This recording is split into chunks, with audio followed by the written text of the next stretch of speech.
গতকাল রানীগঞ্জে সেনকো গোল্ডের শোরুমে লুটের ঘটনায় এবার একজনকে গ্রেফতার করলো ঝাড়খণ্ড পুলিশ। আর আসানসোল থেকে ছিনতাই করা গাড়িটিও উদ্ধার করা সম্ভব হয়েছে। কথা বলবো আমাদের প্রতিনিধি কৌশিক গাতাইত রয়েছেন টেলিফোন লাইনে। কৌশিক, কি জানা যাচ্ছে পুলিশ সূত্রে? দেখো কুতুমিতা, যেটা জানা যাচ্ছে যে গতকাল যখন রানীগঞ্জে সেনকো গোল্ডের যে ঘটনা ঘটেছিল, যে লুটের ঘটনা ঘটে, তারপরে দুষ্কৃতীরা একটি বাইকে 4 জন চেপে পালাচ্ছিল এবং সেই বাইকেই যখন দুষ্কৃতী ছিল যাকে 3 জন ঘিরে তাকে বসিয়ে একটা বাইকেই বেরোচ্ছিল।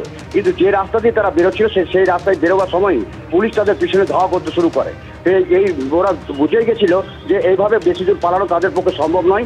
এরপরই তারা যখন আসানসোলে এসে পরে মহিশিলা বলে একটা জায়গা রয়েছে, সেখানে একটি পরিবার যখন তাদের পারিবারিক অনুষ্ঠানে যোগ দিতে যাচ্ছিলেন সেই সময় তাদেরকে আক্রমণ করে এবং তারা সেখানে যে গাড়ির মালিক তাকে গুলি করে, তার পায়ে গুলি লাগে এবং তাকে হাসপাতালে ভর্তি করা। এবং তারপরই সেই গাড়ি নিয়ে তারা বাংলা ঝাড়খণ্ড সীমান্ত পেরিয়ে ঢুকে যায় সোজা ধানবাদের দিকে। ধানবাদ থেকে গিরিডির রাস্তা ধরে নেয় তারা। এবং এই খবর যখনই পুলিশ ট্র্যাক করতে শুরু করে ওই গাড়িটিকে, সেই গাড়িটিকে ট্র্যাক করতে করতে পুলিশ জানতে পারে যে গোবিন্দপুর পেরিয়ে গিরিডির দিকে রাস্তা ধরেছে। এরপরে আসানসোল দুর্গাপুর পুলিশ কমিশনারের পুলিশ সরাসরি গিরিডির পুলিশের সঙ্গে যোগাযোগ করে। গিরিডির যে এসডিপিও এবং এসপি তারা দুজনে তাদের নেতৃত্বে বিশাল পুলিশ বাহিনী বিভিন্ন জায়গায় নাকা চেকিং শুরু করে দেয়। এই নাকা চেকিংয়ের মধ্যে একটি ব্যারিয়ার ছিল এবং সেই ব্যারিয়ার ভেঙে তারা পালাবার চেষ্টা করছিল বলে গিরিডির পুলিশ সূত্রে জানা যাচ্ছে।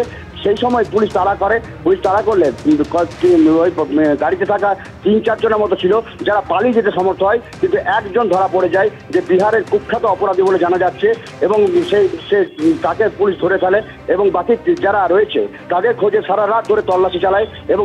এবং এই তল্লাশি অভিযানে ডাকা হয় হাজারিবাগ থেকে, ডাকা হয় ডগ স্কোয়াডকে এবং পুলিশ বাহিনী থাকে এবং সঙ্গে আসানসোল দুর্গাপুর পুলিশ কমিশনারেটের 3টি দল পৌঁছে গেছে সেখানে। একটি সিরাইয়া জঙ্গলের দিকে গেছে, 2টি দল সিওয়ানের দিকে তল্লাশি চালাচ্ছে। এখনো পর্যন্ত একজনকে গ্রেফতার করা সম্ভব হয়েছে, তাকে আসানসোল নিয়ে আসা হচ্ছে বলে জানা যাচ্ছে। কৌশিক, ধন্যবাদ। আর এবার ওয়েদার আপডেটস। উত্তরবঙ্গে এলেও দক্ষিণবঙ্গে এখনো থমকে বর্ষা। দক্ষিণের 4 জেলায় আজও তাপপ্রবাহের সতর্কতা। এই বিষয় নিয়ে বিস্তারিত জানতে কথা বলে নেব। আমাদের সঙ্গে রয়েছেন প্রতিনিধি ঝিলম করঞ্জাই। ঝিলম, তাহলে চলতি সপ্তাহে দক্ষিণবঙ্গে এবং উত্তরবঙ্গে কি পরিস্থিতি থাকবে, কি বলছে আবহাওয়া দপ্তর?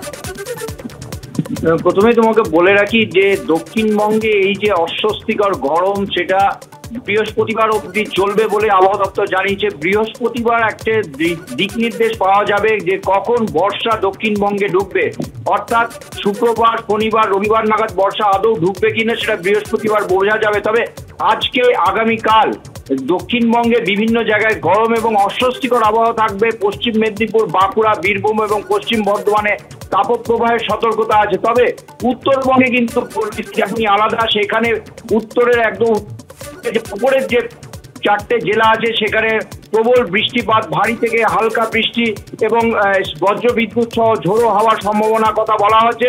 এবং উত্তরবঙ্গের নিচের 3টি জেলাতেও কিন্তু বৃষ্টিপাতের কথা বলা হয়েছে, হলুদ সতর্কতার কথা আবহাওয়া দপ্তর থেকে বলা হয়েছে। ধন্যবাদ ঝিলম।